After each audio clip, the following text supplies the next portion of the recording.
হ্যালো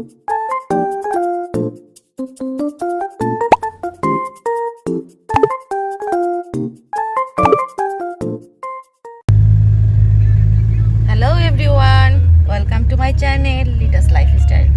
আমার থাম্বনেল থেকে তোমরা অবশ্যই বুঝে গেছো যে আমি আমার ব্লগটা আজকে কিসের। তা আমার ব্লগটা হচ্ছে শপিং ব্লগ। হ্যাঁ, তোমরা সবাই শপিং ব্লগ খুব পছন্দ করো, তো আজকে ভাবলাম একটু ডিফারেন্ট ব্লগ করি, শপিং ব্লগ। তো চলো আমার ব্লগে কি কি থাকছে এবং কে কে থাকছে দেখিয়ে দিচ্ছি। আজকে শপিং ব্লগে আমরা কোথায় কোথায় যাচ্ছি। এই আমার সাথে আছে দুই বুড়ি, তারপরে আছে কে বেটা ড্রাইভার। তো আরে যে ড্রাইভ করে সেই তো ড্রাইভার, এটা কোনো ব্যাপার না, তুমি পারো। এর জন্য আর কি টাকাটা বেঁচে গেছে আমাদের পার্মানেন্ট। তো এই হচ্ছে অবস্থা, আজকে রেনি ডে। এই যে দেখো বৃষ্টির দিন, কি সুন্দর।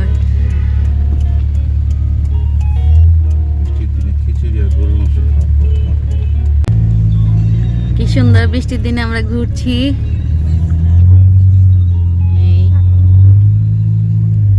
খুব সুন্দর ওয়েদার, সুন্দর ওয়েদারে ঘুরতে খুবই ভালো লাগে।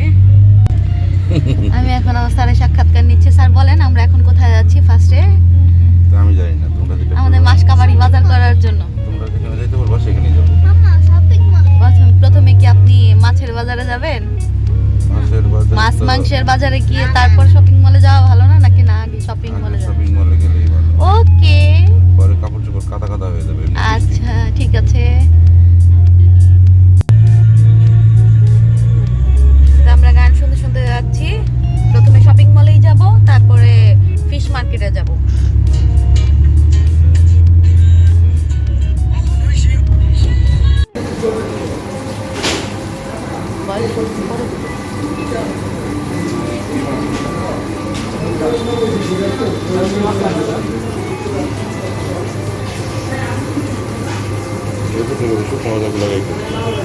ওকে,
তো ফ্রেন্ডস, আজকে আমার শপিং কমপ্লিট, আমি নিয়ে আসছি। তো আজকের জন্য লিটাস লাইফস্টাইল থেকে আমি লিটা সবাইকে টাটা বাই বাই জানাচ্ছি।